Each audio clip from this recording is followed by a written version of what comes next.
The family reunion was planned for the last week of July at the Grand View Resort and Spa in Lake Geneva. 3 generations of the Patterson family, all gathering to celebrate my grandparents' 60th wedding anniversary. The reservations had been made 9 months in advance, coordinated through a group chat I'd been removed from after asking too many questions about costs. I'd booked my own room separately. Same hotel, different confirmation number. I preferred it that way. When I pulled into the circular driveway in my aging Subaru, my brother Derek was already standing near the entrance with his wife, Brittany. They were unloading matching Louis Vuitton luggage from their Range Rover. Derek saw me and his expression soured immediately. "Really, Maya? You actually came?" I stepped out of my car, pulling my simple black rolling suitcase behind me. "Of course I came. It's Grandma and Grandpa's anniversary.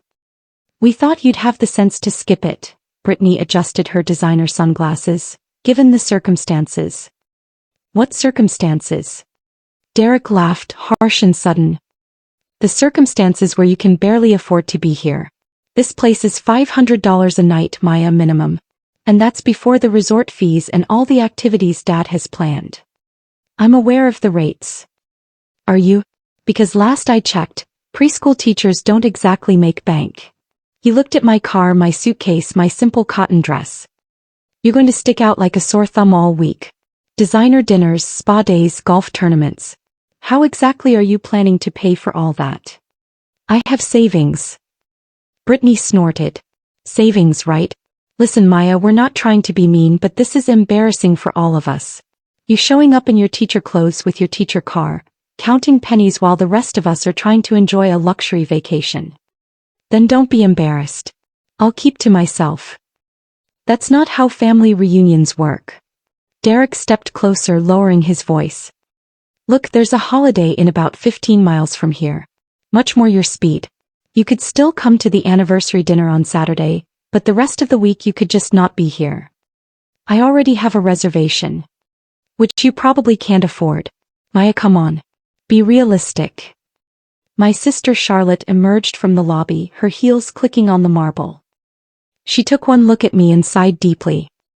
"Oh no, Maya, what are you doing here?" "She has a reservation," Derek said. "I'm trying to convince her to cancel it." Charlotte's perfectly made-up face creased with worry. "Maya, sweetie, did you talk to Dad? Because he specifically said he didn't think you should come. He didn't want you to feel pressured to spend money you don't have." "Dad said that." "Well, Mom said it, but Dad agreed." Charlotte touched my arm gently, her manicured nails bright red.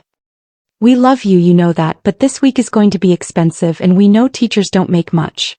We don't want you going into debt just to keep up appearances." "I'm not going into debt." "Then how are you paying for this?" Derek challenged. "Seriously, Maya, show us your bank statement.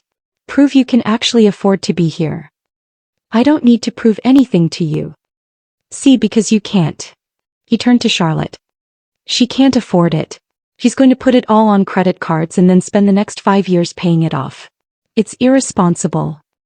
My father appeared in the doorway, his golf shirt crisp and his expression stern. Behind him, my mother wore a flowing resort dress and concern. "Maya." Dad's voice had that disappointed tone I'd heard my entire childhood. "We need to talk." "About what?" "About this." He gestured vaguely at me, at my car, at everything. "Charlotte told us you were still planning to come despite our conversation." "We didn't have a conversation. Charlotte had a conversation with me." "We're worried about you." Mom stepped forward, her voice pleading. "Honey, this place costs a fortune. Every meal, every activity, every little thing. We don't want you to bankrupt yourself trying to keep up with everyone." "I'm not trying to keep up with anyone." "Then why are you here?" Dad's question was sharp. "If you're not trying to prove something, why insist on coming to a resort you clearly can't afford? It's Grandma and Grandpa's anniversary, and you could celebrate that at the dinner on Saturday without spending thousands of dollars you don't have on a week at a luxury resort." He crossed his arms. "Maya, I'm going to be blunt. We don't want you here. Not because we don't love you, but because we don't want you embarrassing yourself or us." The words hung in the air between us. "Embarrassing you," I repeated slowly. You know what I mean, but his eyes shifted away from mine. You're a teacher. You make what? 40,000 a year, maybe 50. And you're standing here at a resort where people drop that much in a week. You don't belong here and deep down you know it. Brittany nodded supportively. It's like if I tried to hang out with actual celebrities. Sure, I could technically be in the same room, but everyone would know I didn't belong.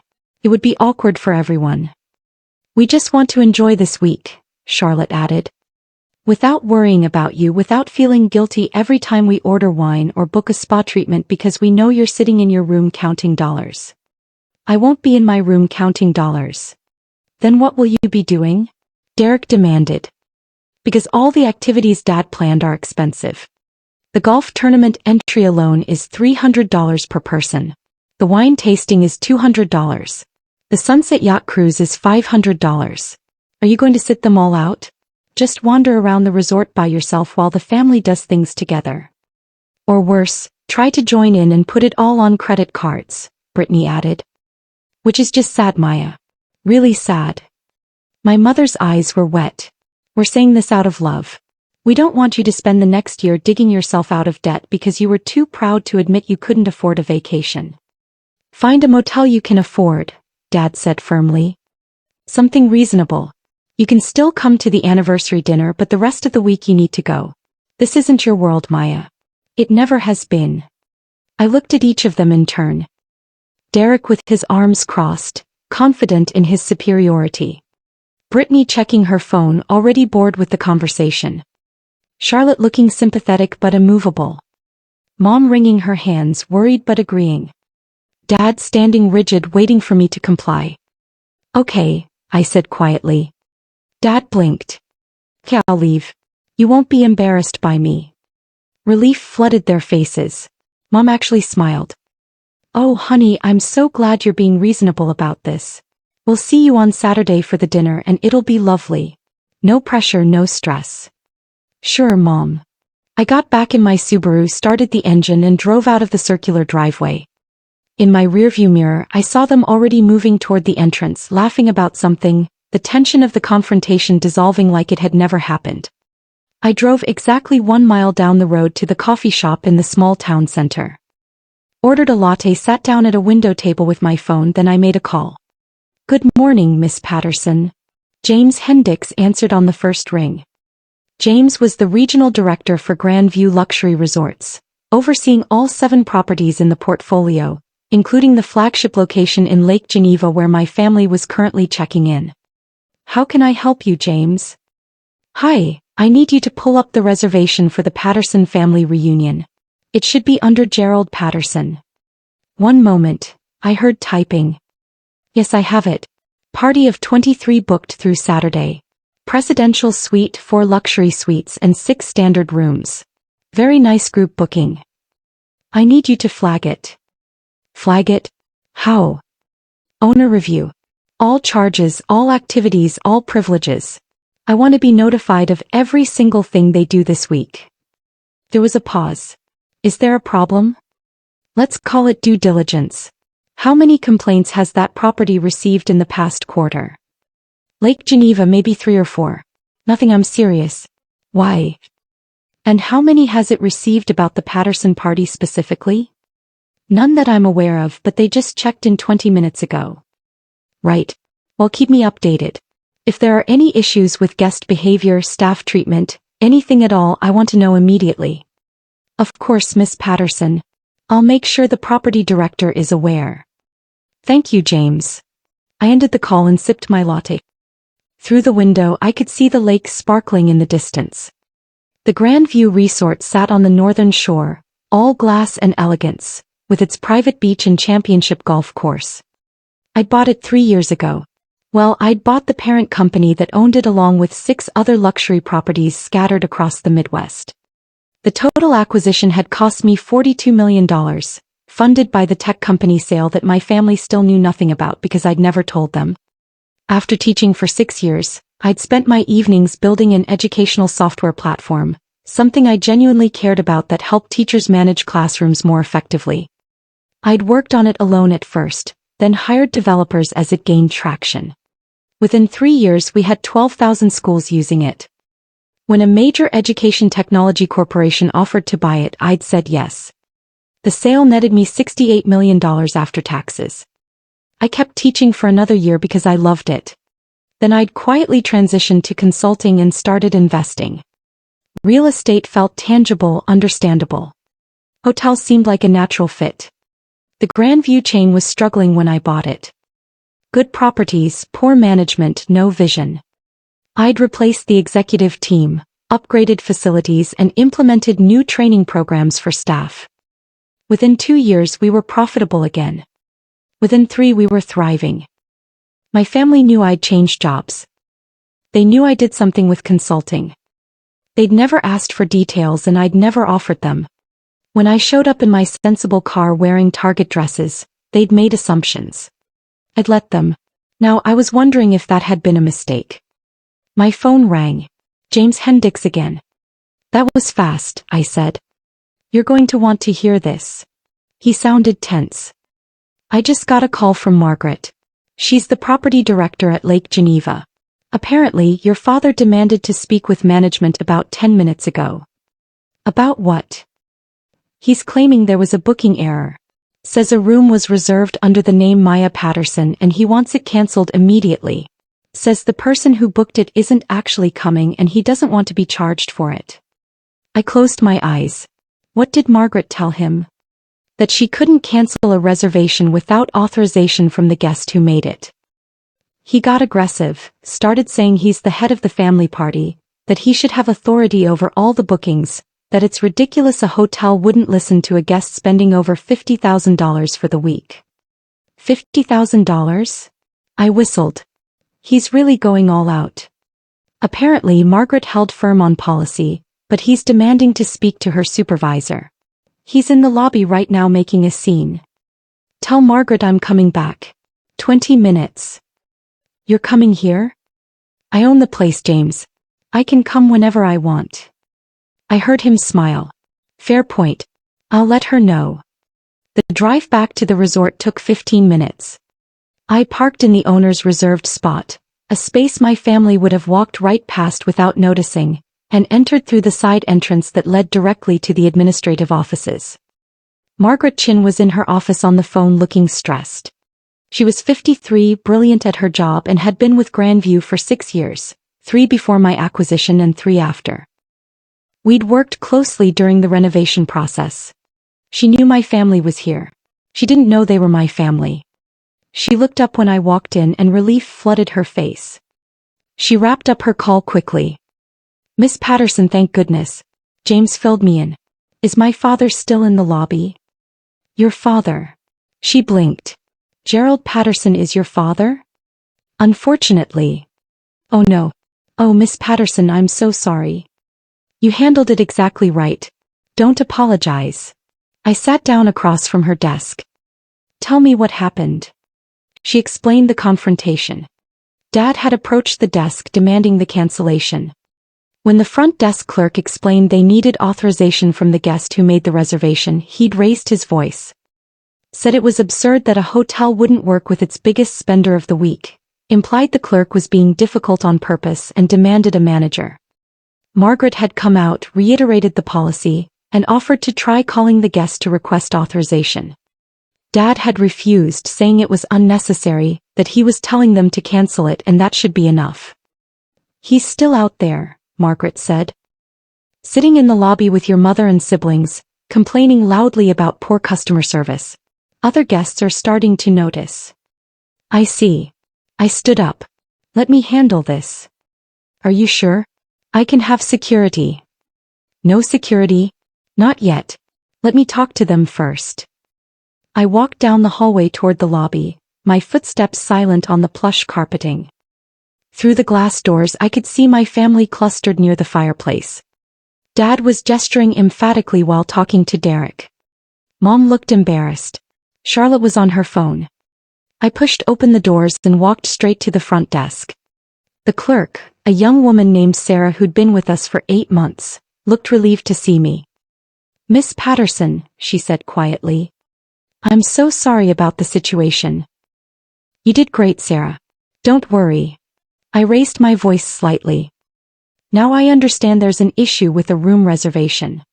Dad's head snapped up. He strode over to the desk, ready for another fight. Finally, someone with authority. He didn't even look at me, his eyes on Sarah. I need you to cancel a reservation made under the name Maya Patterson.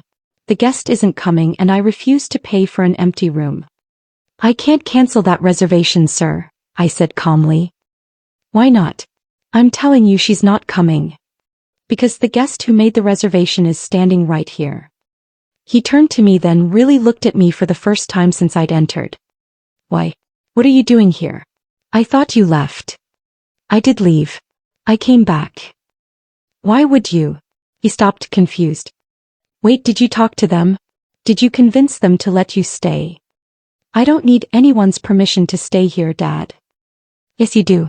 I'm not paying for your room. You want to be here so badly you can pay for it yourself. I am paying for it myself. I always was. With what money? Derek had joined us now, Brittany at his elbow. Maya, seriously, this is getting pathetic. Just admit you can't afford this place and go. I can afford it. Stop lying. Dad's voice was rising. Other guests were definitely watching now. We all know you barely make enough to cover rent. You drive a 15-year-old car. You shop at Target. You're a preschool teacher, for God's sake. I was a preschool teacher. Now I'm a hotel owner. The silence was immediate and total. Charlotte laughed nervously. What? I own this hotel and 6 others.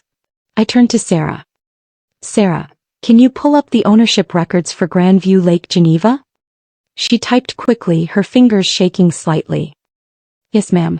Property owned by Grandview Luxury Resorts LLC. Principal owner Maya Elizabeth Patterson. Dad's face was white. That's not possible.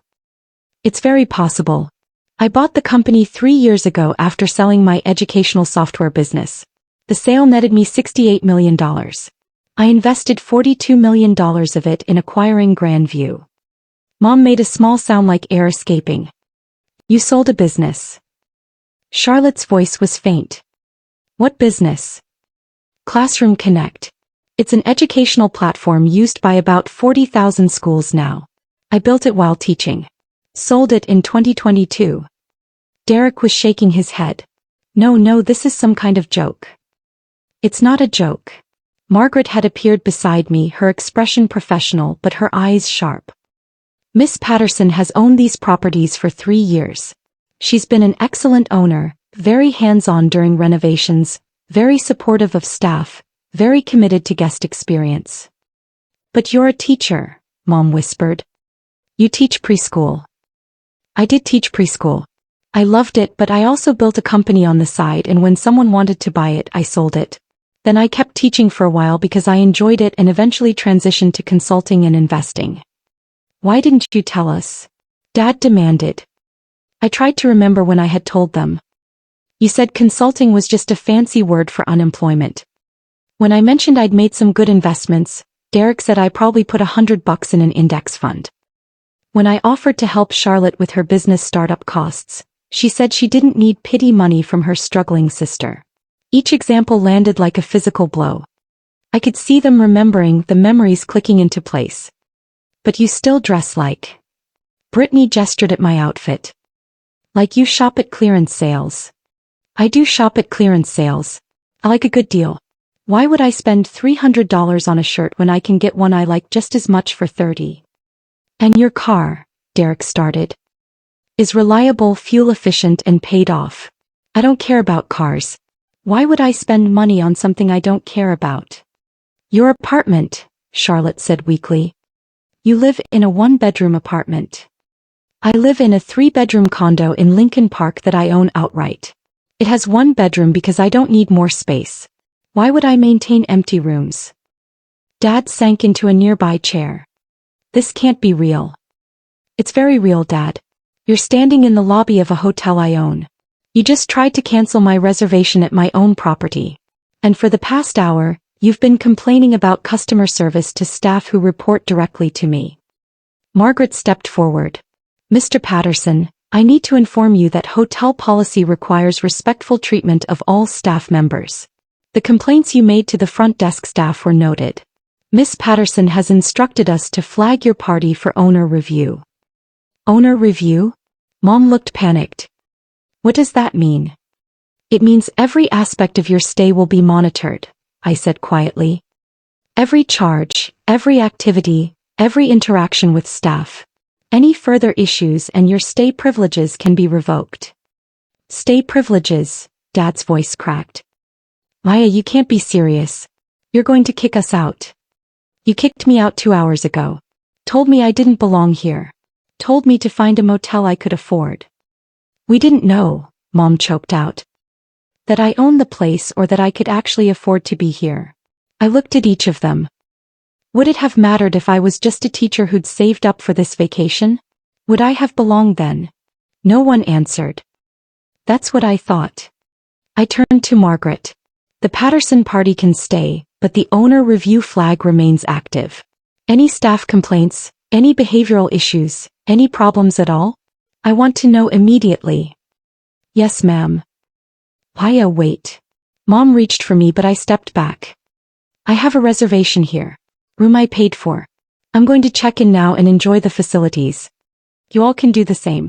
But if you approach me, if you harass me, if you try to have another family meeting about how I don't belong here, I will have security escort you from the property. Are we clear? Dad's face was red. You can't do this. We're family. Family who told me I was an embarrassment. Family who didn't want me here. Kept my voice level. I'm giving you what you wanted. You get to enjoy your luxury vacation without worrying about your poor sister counting pennies. I'll be here too, but you won't have to acknowledge me. You can pretend I don't exist, just like you've been pretending my success doesn't exist for 3 years. We didn't know about your success, Charlotte protested. You never told us. I tried to tell you. You didn't listen. You made assumptions about who I was and what I was worth, and you never questioned those assumptions. Not once in 3 years did any of you ask me about my work, my investments, my life.